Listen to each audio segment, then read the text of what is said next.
اللہ ایک چونٹی کی سائز کے برابر ہوں گے جو اس دنیا میں بڑا اپنے آپ کو سمجھتے تھے کہ ہم بڑے پیسے والے ہیں، ہم بڑی شکل و صورت والے ہیں، ہم بڑا سکلز اور ٹیلنٹ والے ہیں، ہمارے پاس بڑا علم ہے، ہمارے پاس بڑی دولت ہے، یہ سب کچھ ہے.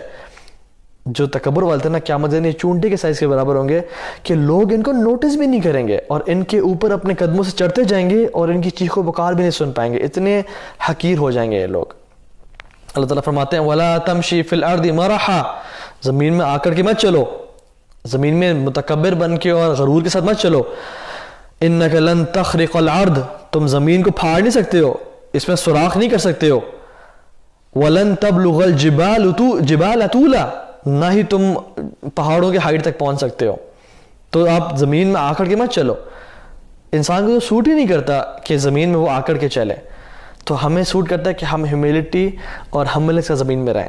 اور اللہ سبحانہ و تعالیٰ دیکھیں نا، یہاں پہ اللہ تعالیٰ نے یہ نہیں کہا کہ جن کو نالج ہے ہیوملٹی اور ہمبلنس کا وہ صرف بے شک چلیں یا نہ چلیں. صرف علم کافی نہیں ہوتا. شریعت کی ڈیفینیشن میں علم کا مطلب کیا ہے؟ العلم والعمل، عمل اس کے ساتھ شرط ہے. اور جو شخص علم تو رکھتا ہے لیکن عمل نہیں کرتا وہ جاہل ہے، اور وہ شخص جو علم نہیں رکھتا وہ بھی جاہل ہے. تو اللہ سبحانہ وتعالیٰ ہم سے ایکشن ڈیمانڈ کرتے ہیں، ہم سے سبحان اللہ ہم سے قربانی ڈیمانڈ کرتے ہیں. رسول اللہ صلی اللہ علیہ وسلم، ان کی بیٹی رقیہ رضی اللہ تعالی عنہا شدید بیمار تھیں اور بدر کا موقع آ گیا، اور اللہ کے نبی کو اندازہ تھا کہ شاید ان کی اس بیماری میں یہ وفات پا جائیں اور میں اپنی بیٹی کا کفن یا دفن کا بندوبست نہ کر سکوں، میں اپنی بیٹی کو شاید قبر میں نہ اتار سکوں. لیکن سٹل اللہ کے نبی صلی اللہ علیہ وسلم مدینہ نہیں رکے اور بدر کے میدان میں پہنچ گئے اور وہاں پہ جنگ لڑی بدر کی.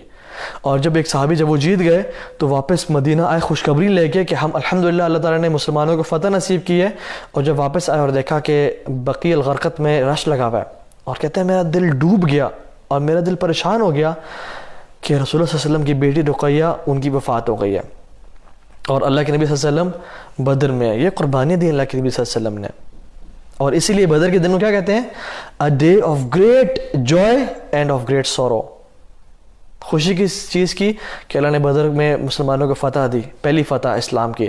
اور غم کس چیز کا کہ اللہ کے نبی کی پیاری بیٹی رقیہ جو کہ حضرت عثمان بن عفان رضی اللہ تعالیٰ عنہ کے ساتھ نکاح میں تھیں، she died that day. لیکن اللہ کے نبی صلی اللہ علیہ وسلم he fought and he gave it all for the sake of Allah سبحانہ و تعالیٰ.